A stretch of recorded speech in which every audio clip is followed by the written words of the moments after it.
What does this prophetic major global event this year have to do with a statement that Kamala made regarding population? When we invest in clean energy and electric vehicles and reduce population, more of our children can breathe clean air and drink clean water. Are the elites planning another pandemic?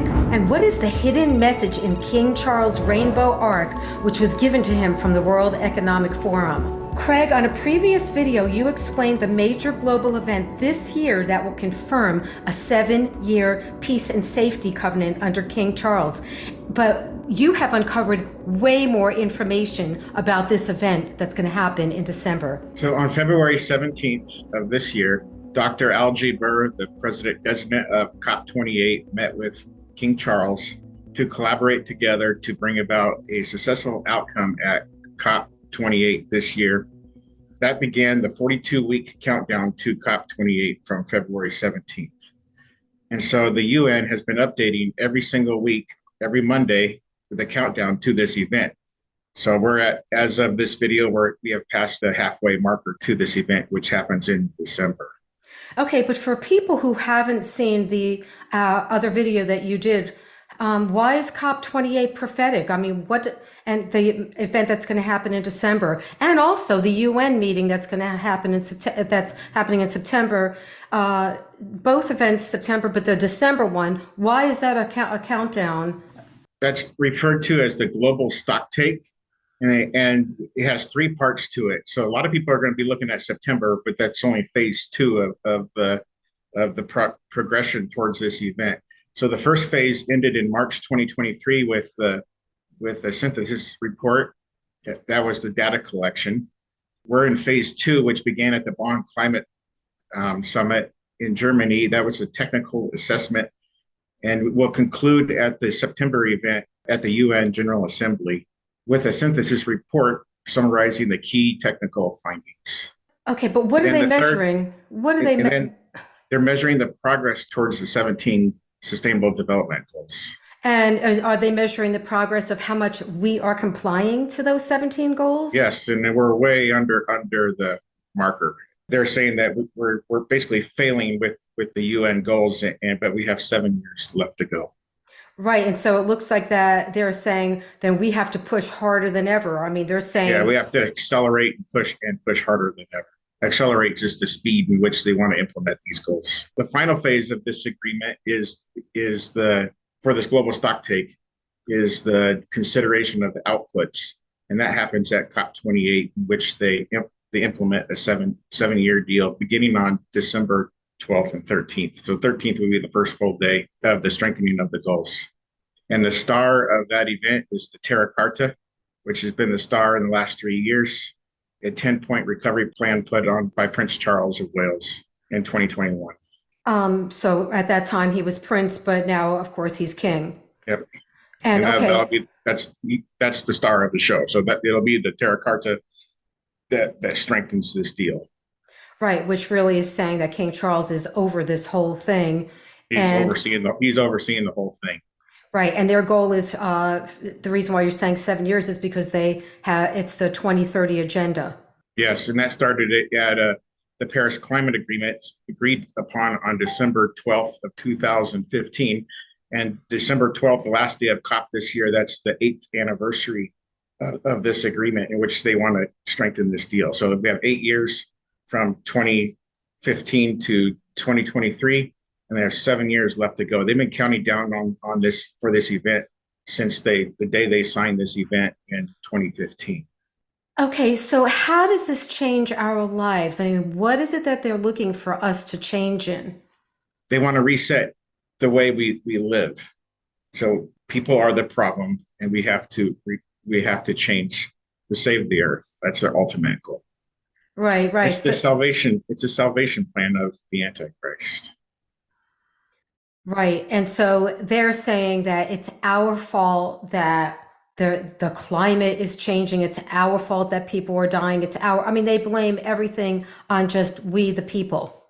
Yes, everything is blamed on us, but not the elites. They'll go to travel these things with their super high charge jets and always sit at home.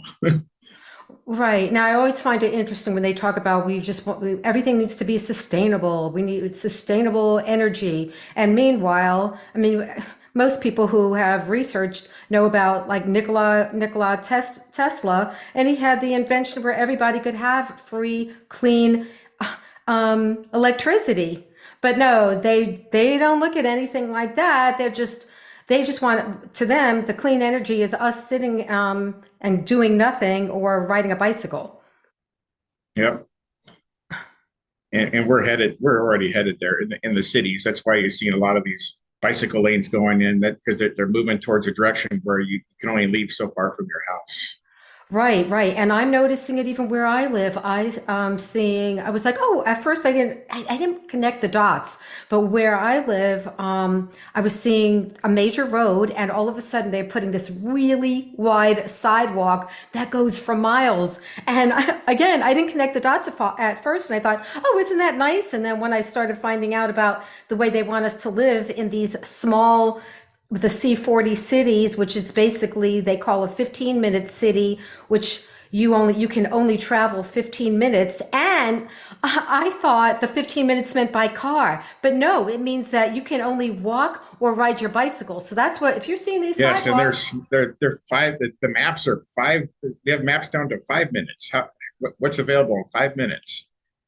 And so A cup of sugar from my neighbor. Yeah. I couldn't believe that. It's like 5 minutes. So that they're really limiting this thing. So Yeah, definitely. Now, I was wondering, Craig, could you talk about the SMI open letter? And when I looked at that, you had told me about that, the Sustainable Markets uh, open letter, and of course, King Charles is all connected with that since he's the head of the SMI. But to me, I felt like that well, yeah, if you can explain it. the letter basically says that we need to limit our. It's a letter to suppliers, and that we need to reduce our outputs from now on to save the world. And so one of the main players, signatories on this letter is Samsung phones or Samsung. And on your phone now you can look and you'll have the SDG goals right on your phone. And if you click it, they're sending money to support the Agenda 2030. And so I announced that, and people were deleting that off their phone as fast as they could. Right, because it's so Sustainable Development Goals, Yeah, and and it's the 17 Goals app. the 17 Goals app right on your Samsung phone. Well, how is King Charles connected with this letter? King Charles is the head of this SMI, and so they produce 1 to 2 press releases once or twice a month. And so this is a major. Whenever he does a press release, it's a major event. And so, but this just gets the companies together to sign a pledge to reduce their emissions in the years ahead. So that means we have less products down the road, starting immediately. We're already feeling the effects from 2020, but now they want to reduce that more. Yeah, and I also found interesting from that letter that it was like it was talking about health a lot, and Yeah. and this part of the letter, it was interesting. It said the climate crisis is one of the most urgent risks to global health, and then this was the thing where I thought, are they predicting another pandemic?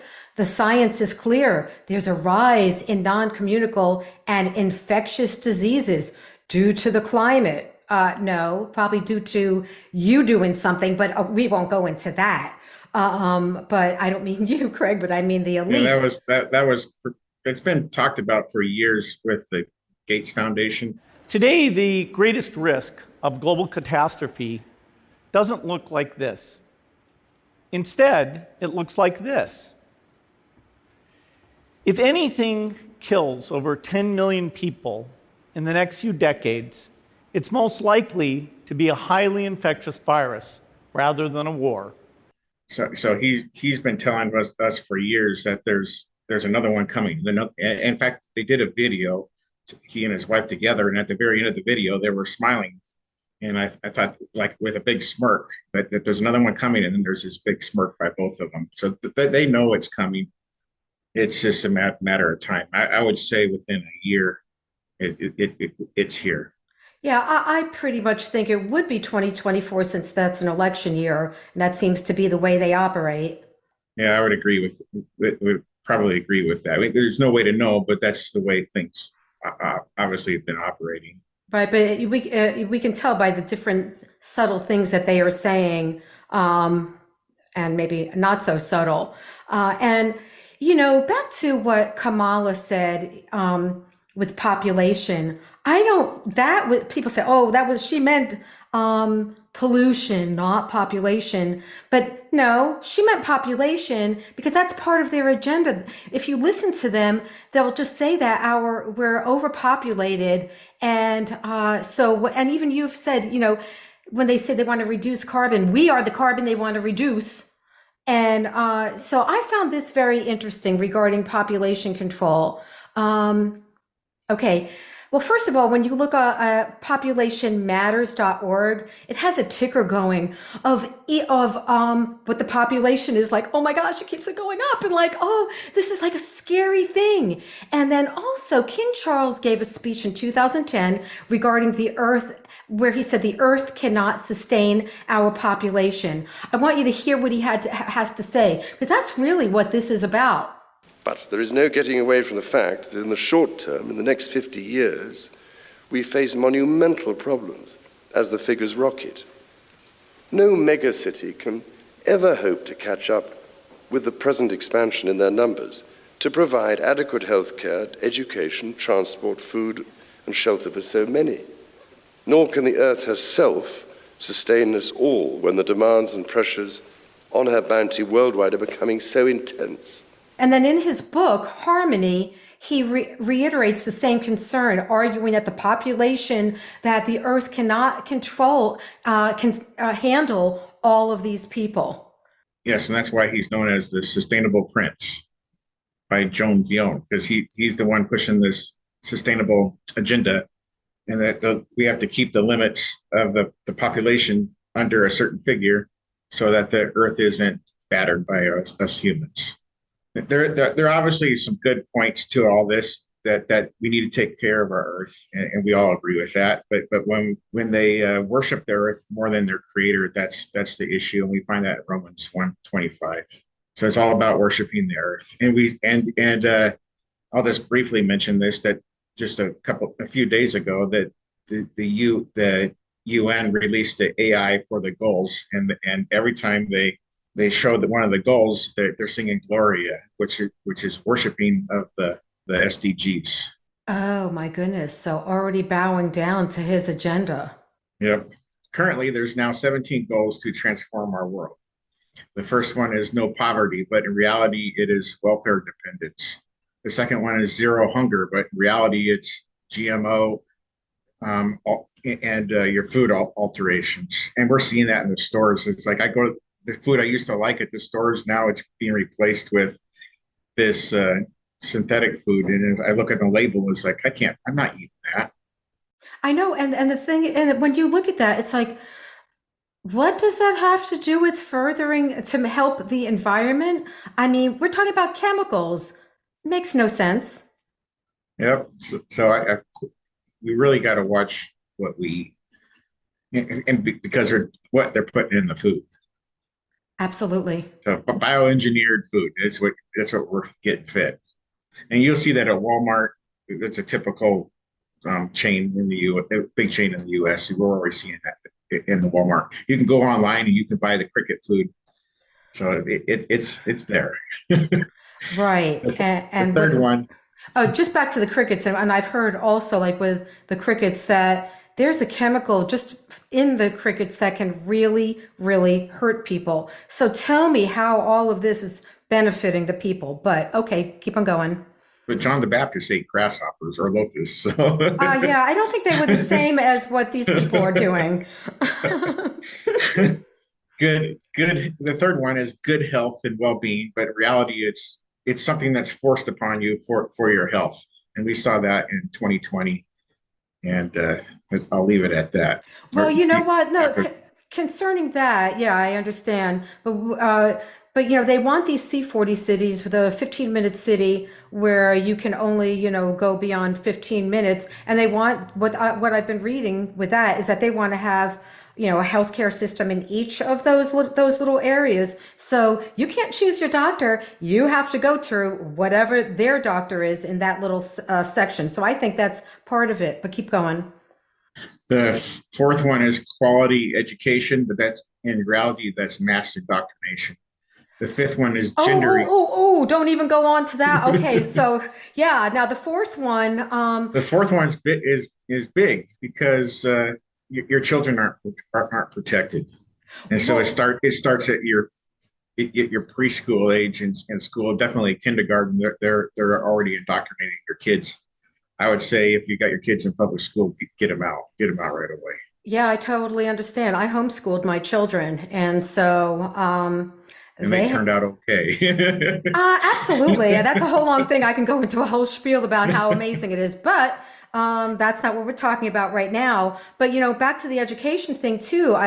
Now they're having SDG training, and it's in over 100 campuses around the United States, and they're now having certification where people could get certified for SDG, these 17, the training, and also it's now universal training. So when they talk about education, they want everyone to be trained in these 17 SDGs.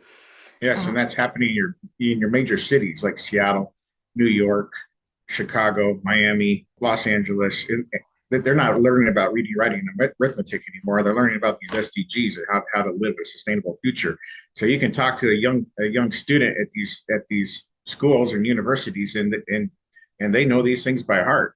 Which makes me really wonder, in Mark, I mean, the prophecy that says that children will come against their parents, and when I always used to wonder why would they, family come against their family, and to be arrested. And I think that this is the training because, my mother is not complying with these 17 SDGs.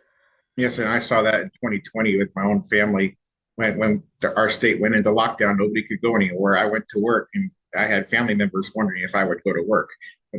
And I was warned by other family members, don't tell them too much; they'll turn you in. So I've already seen that in play in early 2020. Wow. So that leads to the next one. Where are we? Gender equality, and that destroys the family. So that's the fifth goal of the Agenda 2030. There was something I saw about that, and I couldn't believe it. The UN put out a statement that it would take 286 years before we would have gender equality. I'm like, where'd they ever come up with this? So, but anyway, keep going. The sixth one is clean water and sanitation, but in reality, that is water rationing.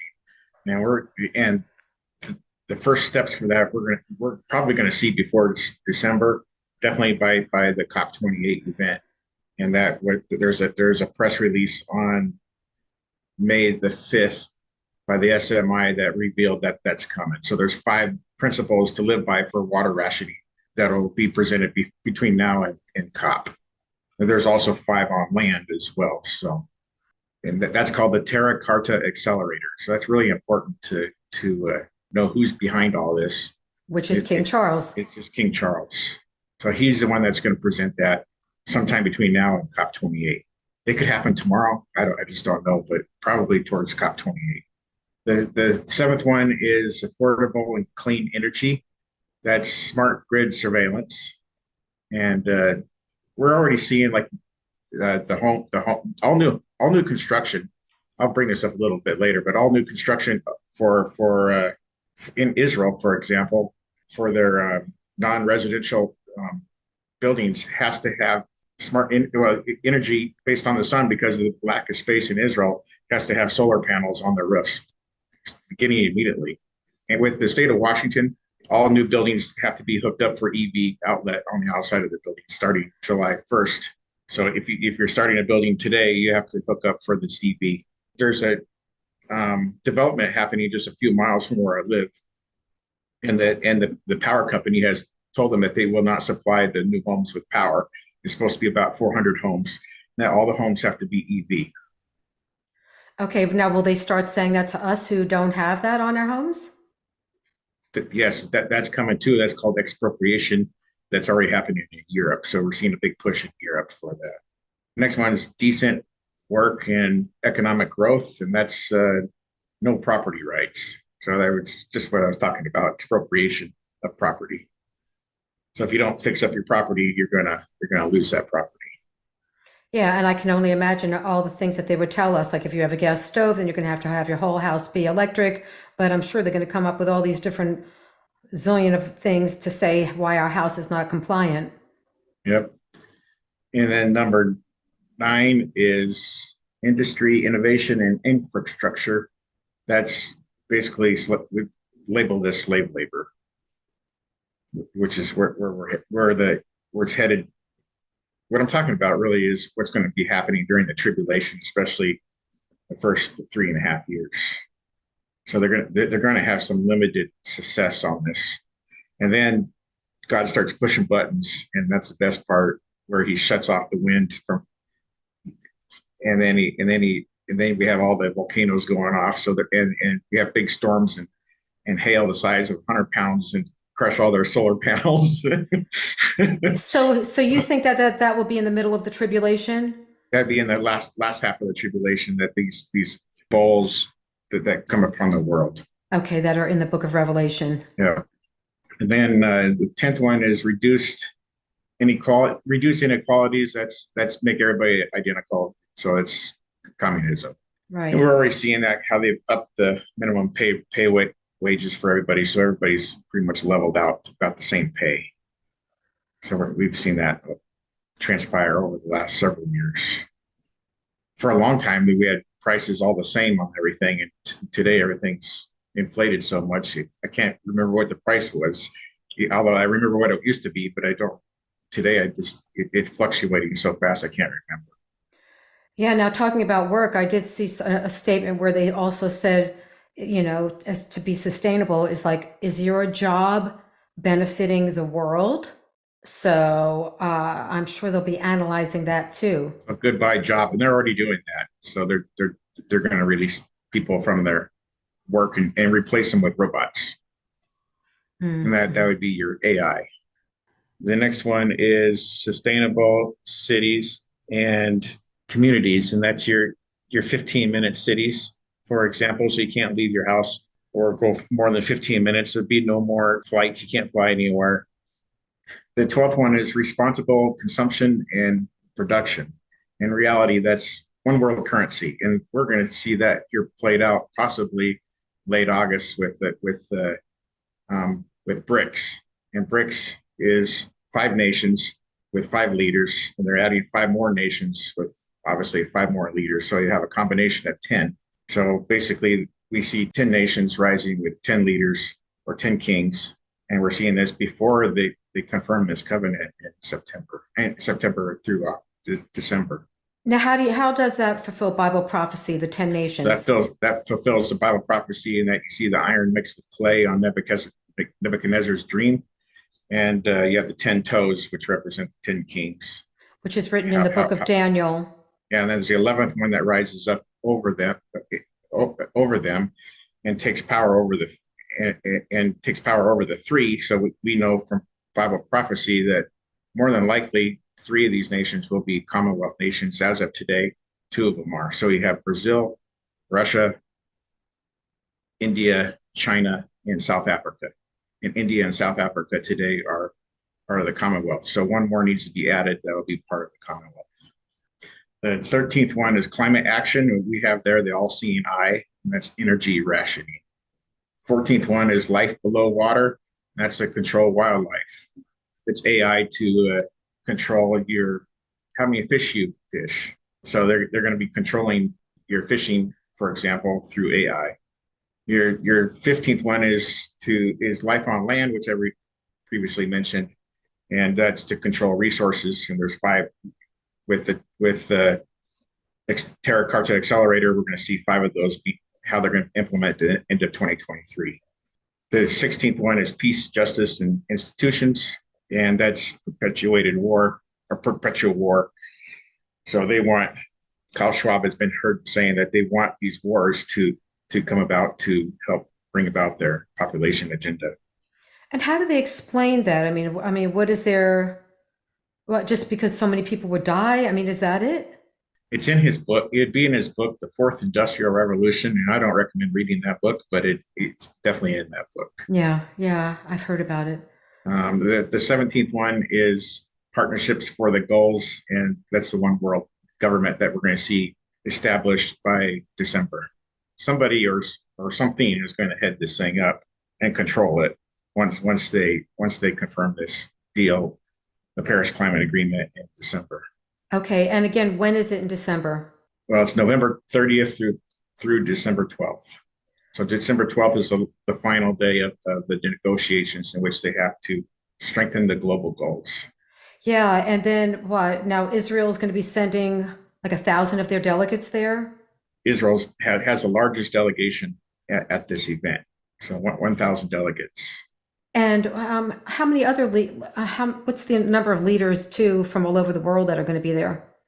I believe it's 140, but all nations are to partake in it, Right. leaving no one left behind. That's my favorite motto. Their agenda, they have their own eschatology of end times, and so they all believe the world's going to end in 2030, but the elites want to see how much money they're going to make between now and 2030, and they have 7 years to go. So they might not be thinking that way, but this is huge balloon that's this bubble of how to make lots of money, and that's to bring in wind power and solar power. That's their money maker, and Israel's a huge player in this. So. Okay, now speaking of Israel, I saw that you had posted, and yeah, just so if people want to find Craig, tell them where they can find you on Facebook. And then I want to go back to something very interesting of a hidden message with King Charles. But yeah, where could they find you on Facebook? I'm on Facebook at Craig Bong, and here's my face.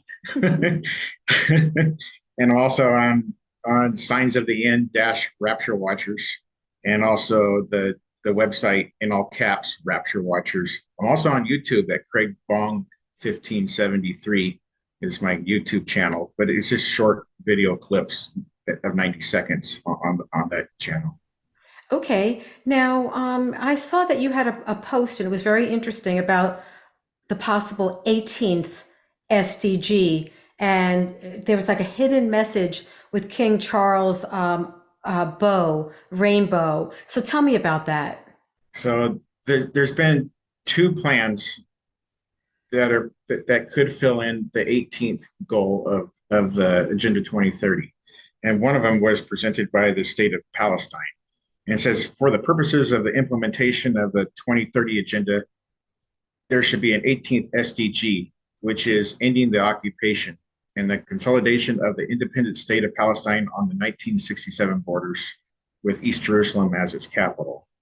So this will be more than likely presented at the UN General Assembly or the COP28 event. Right. So the UN meeting is Just in one September. of two plans. It's one of two plans. It may or may not happen, but it's very interesting that this correlates with the Abraham Accords, and the Abraham Accords has the same end result, that it would divide the state, it would divide Israel in two at the very end of the agreement.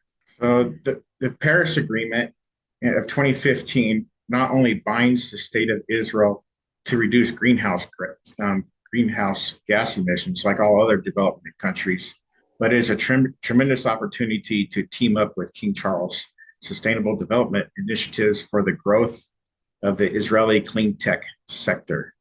So Israel leads the way with their clean tech in the world. And one example of that is getting water from the air. And Israel actually offered the state of Iran to give them this technology. So, because Iran is under severe distress because of lack of water, but Iran turned it down. Right. And of course, we never hear anything like that in the news because they always say Israel's a villain. Israeli businesses have been told to think sustainability or sink financially. And leading the world now for 53 years is the Green Climate King, King Charles. And as COP28 approaches, the clock is ticking on the Middle East clean energy cooperation. So this is a cooperation by all the Middle East countries to bring about this green energy sector. And we're seeing lots of deals between the UAE, like the UAE and Great Britain, or UAE and Israel, and all these partnerships happening. But it's all about making money in the next 7 years. And then February 17th, like I said before, February 17th, Charles and Dr. Al Jaber, the president designate of COP28, met in order to collaborate towards COP28. Okay, wow, Craig, thank you so much for giving us all these updates, and everyone has to stay tuned to more of what's going on by following Craig, and we're going to have more update videos, and watch what's going on in September with the UN meeting, and watch what's going on with COP28 in December. Thank you so much.